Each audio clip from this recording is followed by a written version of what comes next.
என்ன ஏமாத்தினது போதாதா? உங்க உறவெல்லாம் வேண்டான்னு தானே சொந்த பந்தத்தை எல்லாம் விட்டுட்டு ஒதுங்கி வாழ்ந்துகிட்டு இருக்கேன். இப்ப எதுக்கு இங்க வந்தீங்க? என்ன உண்டாயிருக்க?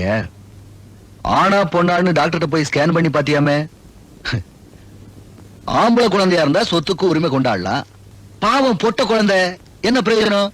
பெத்து வச்சுக்கிட்டு நான் தான் அப்ப நிரூபிக்க போறியா? பேசாம கலைச்சிரு, கருவை கலைச்சிரு.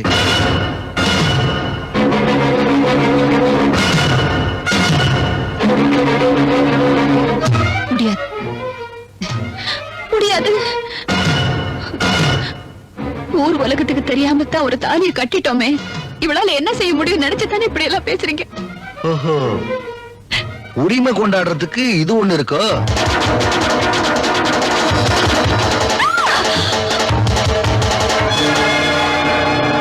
என்ன செய்வேன்?